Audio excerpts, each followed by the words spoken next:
Hello viewers, আশা করি আপনারা সবাই ভালো এবং সুস্থ আছেন। তো আজকে বেশি কথা না বাড়িয়ে আমরা মুভির দৃশ্যটি শুরু করি। গল্পের শুরুতে আমরা দেখতে পাই একটি অত্যন্ত বিপজ্জনক গ্রহাণু যা পৃথিবীর সাথে ধাক্কা খেতে চলেছে। এর হাত থেকে নিজেদের বাঁচাতে মানুষ পারমাণবিক ক্ষেপণাস্ত্র দিয়ে আক্রমণ করে। এই সমস্ত ক্ষেপণাস্ত্র দ্বারা গ্রহাণুটি ধ্বংস হয়ে যায়, কিন্তু 1 বছর ধরে পারমাণবিক শক্তি এবং পৃথিবীর মধ্যে দীর্ঘ যুদ্ধে বেশিরভাগ বড় প্রাণী মারা যায়। সেনাবাহিনীর পাশাপাশি গুলি এবং বন্দুকও এই যুদ্ধে শেষ হয়ে যায়। প্রায় 95% মানুষ মারা যায় এবং বেঁচে থাকা লোকেরা মাটির ভিতরে তৈরি ভূগর্ভস্থ বাংকারে তাদের গাড়িতে কিছু ব্যক্তিগত মুহূর্ত কাটাচ্ছিল, কিন্তু হঠাৎ সেই গ্রহাণুর কণা আকাশ থেকে তাদের শহরের দিকে পড়তে শুরু করে, যার পরে একটি খুব বড় পোকা তাদের শহর আক্রমণ করে। এটি দেখে তারা দুজনে তাদের বাড়ির দিকে দৌড়ে যায় এবং পথে জোয়েলের পরিবার এই প্রাণীদের আক্রমণে আটকা পড়ে। জোয়েল গাড়িটি গ্রাস করে, কিন্তু তার বাবা মা ভিতরে আটকা পড়েন। তার শেষ মুহূর্তে জোয়েলের মা তাকে পালিয়ে যেতে বলেন। জোয়েল সেখান থেকে এগিয়ে যাওয়ার সাথে সাথে আশেপাশের লোকেরা তাকে তুলে নিয়ে যাওয়ার জন্য একটি গাড়িতে তুলে নেয়, কিন্তু জোয়েল এই দুর্ঘটনা থেকে সেরে উঠতে পারেনি। এই দুর্ঘটনার 7 বছর হয়ে গেছে। জোয়েল এখন সেই সব মানুষের সাথে আছে যারা তার জীবন বাঁচিয়েছিল। এই বাংকারের সবাই তার সাথে ছিল। তার নার্ভাসনেসের কারণে তাকে কখনো বাইরে পাঠানো হয়নি। জোয়েল বাংকারের ভেতরে সবার জন্য খাবার রান্না করত, সে জায়গাটা পরিষ্কার করত, আর গত সারা বছর ধরে সে এভাবে জীবনযাপন করছিল। একদিন একটা খুব বড় পিঁপড়া তাদের বাংকারে ঢুকে পড়ল। এবার 4 জনের একটা দলে প্রাণীটাকে মারতে গেল। বাকি সবাই থার্মাল ক্যামেরায় এই লড়াই দেখছিল। এবার এই 4 জনের একজনকে সেই বড় পিঁপড়া ধরে ফেলল। তার সঙ্গীদের বিপদে পড়তে দেখে জোয়েল তা সহ্য করতে পারল না। এটা দেখে জোয়েলের ভয়ে তাকে আচ্ছন্ন করতে শুরু করলো, আর জোয়েল তার জায়গায় থমকে গেল। যখন এই বিশাল পিঁপড়াটা তার দিকে এগিয়ে এলো, জোয়েল চোখ বন্ধ করে ফেললো, আর যখন সে চোখ খুলল তখন এই পিঁপড়ার মাথা জোয়েলের পায়ের উপর। এই ঘটনা থেকে দলটিকে সুস্থ হতে সাহায্য করার জন্য এবং তাদের মনোযোগ অন্যদিকে সরানোর জন্য জোয়েল রেডিওতে কারোর সাথে কথা বলতে শুরু করলো। সে আর কেউ ছিল না, অ্যামি।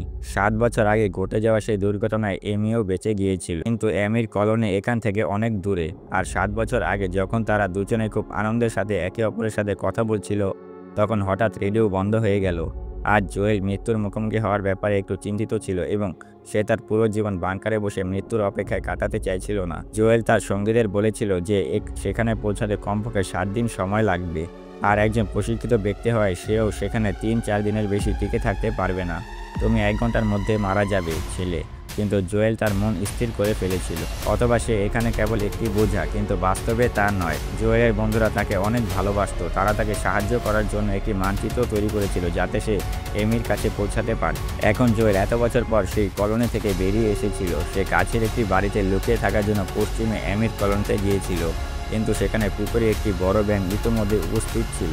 এই প্রাণীটিকে দেখে জোয়েল আবার হিমশীতল হয়ে গেল। এই ব্যাঙটি তার ব্যাঙ দিয়ে জোয়েলকে আক্রমণ করার সাথে সাথেই কেউ জোয়েলকে সেখান থেকে ধাক্কা দিয়ে বের করে দিল। শীঘ্রই একটি কুকুর থামানো বাসে উঠে পড়ল। এই বাসটি সেই কুকুরের বাড়ি যেখানে সে তার উপপত্নীর সাথে থাকে। তার উপপত্নী সম্ভবত মারা গিয়েছিল। জোয়েল দেখল যে ছেলে একটি দেয়ালে লেখা আছে। জোয়েল ছেলে বলার সাথে সাথে কুকুরটি সতর্ক হয়ে গেল। জোয়েল রাতভর এই বাসেই থেকে গেল এবং সকালে সেখান থেকে চলে গেল। জোয়েল চলে যেতে শুরু করার সাথে সাথে ছেলেটিও লাল পোশাক পরে তার পিছনে পিছনে গেল, যেন সে তার সাথে যেতে চায়। এরপর জোয়েল সেই পোশাকটি নিয়ে তার ব্যাগে রেখে বলল, ছেলে। তাদের সম্পূর্ণ ধ্বংসপ্রাপ্ত এলাকার মধ্য দিয়ে যাওয়ার সময় দুজনে ধীরে ধীরে তাদের গন্তব্যের দিকে এগিয়ে যেতে লাগলো। তারপর পথে জোয়েল একটি গাছে কিছু ফল দেখতে পেল। তার খুব ক্ষুধার্ত ছিল, কিন্তু এই ফলটি খেতে শুরু করার সাথে সাথে মনে হচ্ছিল যেন সে চাইছে জোয়েল এটি না খাক। জোয়েল বুঝতে পারল যে সম্ভবত এগুলি বিষাক্ত। এগিয়ে যেতে যেতে জোয়েল তার ভ্রমণের অভিজ্ঞতা একটি বইতে লিখতে লাগলো। হঠাৎ হাঁটতে হাঁটতে জোয়েল একটি বড় গর্তে পড়ে গেল। সে উপরে ওঠার চেষ্টা করার সাথে সাথে এই লোকটির নাম ক্লাইড এবং তার সাথে উপস্থিত ছোট্ট মেয়ে মিনো খুব বিপজ্জনক। সে গ্রেনেড দিয়ে সেই সমস্ত পোকামাকড় উড়িয়ে দিল। ক্লাইড জোয়েলকে বলল যে তোমার এখানে একা ঘোরাঘুরি করা উচিত নয়। এতে জোয়েল বলল যে আমি একা নই, কারণ সেখানে একটি বিশেষ উপনিবেশ রয়েছে, আর ঠান্ডার কারণে এই প্রাণীগুলো সেখানে আসে না। ক্লাইড বলল আমাদের একসাথে কিছু দূরত্ব যেতে হবে, তাই জোয়েল চাইলে সে তাদের সাথে যেতে পারে। কিছুক্ষণ হাঁটার পর তারা একটা পাহাড়ে থামল। মিনো কিন্তু যখন এই বিপজ্জনক প্রাণীর একটি দল একসাথে তাদের উপনিবেশ আক্রমণকারীরা আক্রমণ করলে ক্লাইডের ছেলে এবং মিনোর বাবা নিহত হন। তারপর থেকে ক্লাইড এবং মিনু একটি নিরাপদ উপনিবেশ খুঁজছেন যেখানে তারা শান্তিতে বসবাস করতে পারবেন।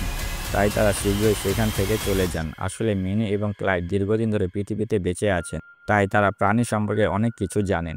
পরে ক্লাইড একটি খুব বড় শামুক দেখতে পান। ক্লাইড জোয়েলকে কিছুতেই নড়াচড়া না করতে বলেছিলেন। কিন্তু জোয়েল ভয় পেয়েছিলেন এবং যাই হোক জমে গিয়েছিলেন। ক্লাইড আলতো করে জোয়েলকে তার টি শার্টটি খুলে ফেলতে বললেন এবং তিনি এই টি শার্টটি শামুকের উপর পরিয়ে দিলেন এবং শামুকটিও তাকে স্পর্শ না করে চলে এলো। এতে ক্লাইড তাকে বললেন যে কিছু প্রাণীও ভালো। মিনো বললেন যে যদি আপনি কখনো বিভ্রান্ত হন তখন চোখের দিকে তাকান এবং আপনি বুঝতে পারবেন যে চোখ কখনো খারাপ কথা বলে না। রাতে তারা এমন একটি জায়গায় থামে যেখানে তারা খাবার খায়, কিন্তু যখনই তারা বিশ্রাম নিতে শুরু করে ক্লাইড তাদের তুলে নিয়েছিল, কারণ তাদের খাবারের গন্ধে অন্যান্য প্রাণী এখানে চলে আসতো। আর এখন এখানে থাকাটাও বিপদমুক্ত ছিল না। এখন মিনো, যে এত অল্প বয়সে তার পরিবার থেকে বিচ্ছিন্ন হয়ে গিয়েছিল, সে এখন জোয়েলকে তার বড় ভাই হিসেবে দেখতে শুরু করে। আচ্ছা, আরও কিছুদিন এভাবেই কেটে গেল। ক্লাইড এবং মিনো জোয়েলকে সমস্ত প্রাণী এড়িয়ে বেঁচে থাকতে শিখিয়েছিল। তাকে সমস্ত গাছপালা সম্পর্কে বলার পর অবশেষে তারা তাকে পৃথিবীর সবচেয়ে বিপজ্জনক প্রাণী সম্পর্কে বলেছিল, যার নাম স্যান্ড গবলার। এই স্যান্ড গবলাররা মাটির ভেতরে ঘুরে বেড়ায় এবং খুব সঠিকভাবে যে কোনো প্রাণীকে তাড়া করে, কিন্তু তাদের মধ্যে সবচেয়ে বিপজ্জনক হলো যে রানী যদি তোমার সামান্যতম শব্দ শুনতে পায় তাহলে খেলা শেষ। আজ পর্যন্ত রানীর সাথে লড়াই করার পর কোনো স্যান্ড গবলার বেঁচে থাকেনি। মিনো প্রতিদিন জোয়েলকে ক্রসবো অনুশীলন করাতে থাকে। আর এখন জোয়েল দিন দিন আরও ভালো হয়ে উঠেছে। এখন 5 দিন পর জোয়েল তাকে বুঝিয়ে বলল যে এমি তার কাছে অনেক কিছু বোঝায়। মিনো শেষবারের মতো জোয়েলকে জড়িয়ে ধরে। যাওয়ার সময় ক্লাইড জোয়েলকে একটি গ্রেনেড দিয়ে বলল যে খুব প্রয়োজন হলে এটি ব্যবহার করো। পিনটি খুলে 5 দিন হাঁটার পর তারা দুজনে এমন জায়গায় পৌঁছে গেল যেখানে বয় অদ্ভুত আচরণ করতে শুরু করলো এবং এখন সে আর এগোতে চাইছিল না। ভয়ে সে একটি প্যাডেল বোটের নিচে লুকিয়ে রইল। জোয়েল বয়কে বাইরে আসতে বলেছিল, ঠিক তখন এই প্রাণীটি জোয়েলের খুব কাছে চলে এলো। সে জোয়েলকে তার লেজ দিয়ে ধরতে যাচ্ছিল, কিন্তু বয় ঘেউ ঘেউ করে এবং সে ধরা পড়ে এবং তার লেজ দিয়ে জোয়েলকে আক্রমণ করে অনেক দূরে ছুঁড়ে ফেলে দেয়। এখন এই প্রাণীটি বয়কে হত্যা করার জন্য নৌকাটিকে চারদিক থেকে ঘিরে ফেলে। ছেলেটি তার ভয় কাটিয়ে উঠে দাঁড়িয়ে ক্রসবো দিয়ে এই প্রাণীটির দিকে তীর ছুঁড়ে মারে। তীরটি এই প্রাণীটির ঘাড়ে আঘাত করে, যার ফলে সে রেগে ক্ষিপ্ত হয়ে ওঠে। বয়কে ছেড়ে সে দ্রুত সোজা জোয়েলের দিকে এগিয়ে আসে, কিন্তু ঠিক তখনই সে পালিয়ে যায়। সেই সময় জোয়েল ভয়ে কাঁপছিল। সে বিশ্বাস করতে পারছিল না যে সে আসলে এত বড় প্রাণীকে মেরে ফেলেছে। তারপর জোয়েল ছেলেটিকে দেখল এবং ছেলেটি জোয়েলের কাছে ছুটে এলো। জোয়েল হয়তো তার মাকে বাঁচাতে পারেনি, কিন্তু আজ সে তার ভয় কাটিয়ে ছেলেটিকে বাঁচিয়েছে। পরের দিন সকালে দুজনে একটা বড় গাছের কাছে পৌঁছায়, আর ছেলেটি আবার অদ্ভুত কাজ শুরু করে এবং দৌড়াতে শুরু করে। জোয়েল বুঝতে পারে যে কাছাকাছি কোনো বিপদ আছে। তারপর জোয়েল মাটির ভেতর থেকে তার দিকে একটা প্রাণী আসতে দেখল। এর একটা ডানা ছিল যাতে রানী তার শব্দে সেই দিকে চলে যেতে পারে। আর জোয়েল যেখানে খেলনাটি রেখেছিল সেখানে বালির গবলার রানী মাটি ছেড়ে বেরিয়ে এসেছিল। জোয়েল সময় নষ্ট না করে সেখান থেকে দৌড়ে গেলে রানী তার পেছনে দৌড়ে। দৌড়ানোর সময় জোয়েল হঠাৎ পড়ে যায় এবং যখন কোনো শব্দ না হয় রানী সেখান থেকে চলে যেতে শুরু করে, কিন্তু তারপর বয়ের উপপত্নীর লাল পোশাকটি জয়ের ব্যাগ থেকে নদীতে পড়ে যায়। এটা দেখে বয় নিজের জীবনের পরোয়া না করে সেই পোশাকটি বাঁচাতে দৌড়ে যায়। জোয়েল তাকে থামানোর চেষ্টা করে। বয়কে বাঁচাতে জোয়েল তার পিঠের দিকে দৌড়ে একটি গ্রেনেড বের করে। জোয়েল পিনটি বের করে 5টা পর্যন্ত গুনতে শুরু করার সাথে সাথে তার হাত থেকে গ্রেনেডটি পিছলে যায়। জোয়েল গ্রেনেড তুলতে শুরু করার সাথে সাথেই কুইন সেখানে এসে জোয়েলকে আক্রমণ করে, কিন্তু এই আক্রমণে কুইন টুকরো টুকরো হয়ে যায়। জোয়েল খুশিতে পাগল হয়ে যায়, কিন্তু বয়ের উপর তার খুব রাগ হয়। জোয়েল জল থেকে বেরিয়ে আসার সাথে সাথে সে দেখতে পায় যে জোকের মতো কিছু প্রাণী তার সারা শরীরে লেগে আছে। জোয়েল রেগে যায় এবং এই জোকগুলো খেতে শুরু করে। এছাড়াও সে এই পুরো ঘটনার জন্য বয়কে দায়ী করে। জোয়েল বয়কে তিরস্কার করেছিল যে এই সস্তা পোশাকের কারণে আমরা দুজনে প্রাণ হারাতে পারতাম। ছেলেটি এতে রেগে গেল এবং জোয়েলকে একা ছেড়ে দিল। শীঘ্রই জোয়েল জোকের বিষের কারণে হ্যালুসিনেশন এবং জিনিস দেখতে শুরু করলো। এই নেশাগ্রস্ত অবস্থায় সে একটু দূরে গিয়ে অজ্ঞান হয়ে গেল।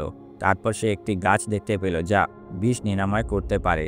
জোয়েল দ্রুত সেই গাছটি খেয়ে নেশাগ্রস্ত অবস্থায় এগিয়ে যাওয়ার জন্য এক জায়গায় বসে পড়ল। এরপর জোয়েল হঠাৎ এমিকে সেখানে দেখতে পেল। 7 বছর পর আবার এমিকে দেখতে পেয়ে জোয়েল তাকে চুমু খেতে খেতে তাকে চুমু দিল এবং তারপর সে আবার অজ্ঞান হয়ে গেল। যখন সে জ্ঞান ফিরে পেল তখন সে দেখতে পেল যে জোয়েল এখন এমির, কিন্তু এমি তাকে বলল যে তুমি এই বৃদ্ধকে চুমু খেয়েছ, আমাকে নয়। এরপরে এমি তাকে বলল যে কিছু লোক তাদের কলোনিতে এসেছে, তাদের মধ্যে একজন জাহাজের ক্যাপ্টেন এবং সে সবাইকে নিরাপদ স্থানে নিয়ে যেতে চায়। জোয়েল যখন এইসব শুনল তখন সে তার ঘর থেকে বেরিয়ে এসে কলোনির সৌন্দর্য দেখে হতবাক হয়ে গেল এবং যখন সে বেরিয়ে এলো তখন সে একটি সৈকত দেখতে পেল। এমির কলোনি ভূগর্ভস্থ, কিন্তু এর পিছনে সমুদ্র থাকায় তারা নিরাপদ, কারণ এই সমস্ত মানুষ নিরাপদ। অ্যামি জোয়েলকে ক্যাপ্টেনের সাথে পরিচয় করিয়ে দিয়েছিল এবং তাকে বলছিল যে সে 7 দিনের যাত্রার পর এখানে পৌঁছেছে। ক্যাপ্টেন এতে খুব মুগ্ধ হয়েছিলেন এবং বলেছিলেন যে আগে তিনি সেনাবাহিনীতে ছিলেন এবং এখন তিনি তার জাহাজে বেঁচে থাকা লোকদের এখানে একটি ঘাঁটিতে নিয়ে যান। জোয়েল এবং অ্যামি যখন একে এক কথা বলার সময় পেলেন, তখন জোয়েল অ্যামিকে জিজ্ঞাসা করলেন যে আমি কেবল আপনার সাথে দেখা করার জন্য এতদূর এসেছি, কিন্তু আপনি আমাকে দেখে খুশি দেখাচ্ছেন না কেন? অ্যামি বললেন যে এই বছরগুলোতে অনেক কিছু বদলে গেছে। তিনি অনুভব করেছিলেন যে এখানে আসার আগে অ্যামিকে জিজ্ঞাসা করা উচিত ছিল যে সে তার সাথে দেখা করতে চায় কি না, কিন্তু অ্যামি বললেন যে এটি তার ভুল ছিল। জোয়েলকে আগে থেকেই রেডিওতে সবকিছু বলা উচিত ছিল, কিন্তু অ্যামি বললেন যে আমি এখনও একা। জোয়েল এই সময়ে কিছু ভাবার এবং বোঝার অবস্থায় ছিল না। কিছুক্ষণ পরে জোয়েল রেডিওর মাধ্যমে তার কলোনির সাথে কথা বলার চেষ্টা করেছিল, কিন্তু কথা বলতে পারেনি। তারপর সেই বৃদ্ধ লোকটি জোয়েলের কাছে এসে জোয়েলকে কিছু ফল এবং বিয়ার দিল। এগুলো ছিল একটি নতুন জীবনের কথা। এগুলো পড়ার পর জোয়েল আবেগপ্রবণ হয়ে পড়ে এবং সে বুঝতে পারে যে তার কলোনির লোকেরা তাকে কতটা ভালোবাসে এবং 7 বছর ধরে যার সাথে সে দেখা করেনি এমন একটি মেয়ের সাথে দেখা করার জন্য সে তাদের ছেড়ে ফিরে আসে।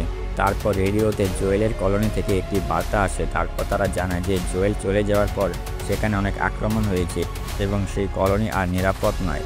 তারপর হঠাৎ যোগাযোগ ভেঙে যায়। এখন জোয়েল সিদ্ধান্ত নেয় যে সে তার বন্ধুদের জন্য ফিরে যাবে এবং তাদের না নিয়ে ক্যাপ্টেনের সাথে যাবে। তাদের দেখে জোয়েল কিছু মনে করতে শুরু করে। জোয়েল তার বই খুলে দেখল যে এটি সেই একটি ফল যা ছেলেটি তাকে খেতে নিষেধ করেছিল। এটি দেখে জোয়েল অ্যামির দিকে দৌড়ে গেল, কিন্তু বাইরে সবাই এই ফলগুলোতে মাতাল ছিল। তারপর ডায়ানা পেছন থেকে জোয়েলকে আক্রমণ করে। জোয়েল যখন জ্ঞান ফিরে পেল তখন সে দেখতে পেল যে কলোনির সমস্ত লোক বেঁধে রাখা হয়েছে। আসলে এটি এই ক্যাপ্টেনের কাজ। সে বিভিন্ন কলোনিতে যায় এবং সেখানকার মানুষের খাবার চুরি করে। ক্যাপ্টেন বলল যে সেজন্যই তারা একটি খুব বড় কাঁকড়া ধরেছে যা তাদের জাহাজ টেনে নিয়ে যায়, আর বিনিময়ে এই লোকেরা যে উপনিবেশগুলো লুট করে সেখানকার লোকদের কাঁকড়ার খাবার বানায়। ক্যাপ্টেন রিমোটের বোতাম টিপার সাথে সাথে তারপর অ্যামি তার হাত মুক্ত করার জন্য সর্বশক্তি দিয়ে চেষ্টা করে এবং সে সফল হয়। এর সাথে সাথে সে জোয়েলকেও মুক্ত করে। অ্যামি বলল যে আমি এই 3 জনের সাথে মোকাবিলা করব, তুমি এই কাকাটির যত্ন নাও। এখন অ্যামি একটি গেটের টুকরো ধরেছিল এবং তাদের মধ্যে একজন অন্য দিক থেকে এই কাকড়াটির দিকে এগিয়ে আসছিল। জোয়েল কাছে পড়ে থাকা একটি রড তুলে কাকড়ার দিকে দৌড়ে গেল। সেই কাকড়াটি জোয়েলের উপর ঝাঁপিয়ে পড়ার সাথে সাথে জোয়েল তার রড দিয়ে এটিকে আঘাত করে এবং এটিকে উল্টে ফেলে দেয়। উল্টে পড়ার কারণে কাকড়াটি উঠতে পারেনি এবং তাদের মধ্যে লড়াই শুরু হয়, কিন্তু ডায়ানা সহজেই অ্যামিকে পরাজিত করে। এখানে কাকড়াটি জোয়েলের দিকে এগিয়ে যাওয়ার সময় হঠাৎ বয় সেখানে এসে কাকড়া এবং জোয়েলের মাঝখানে দাঁড়ায়।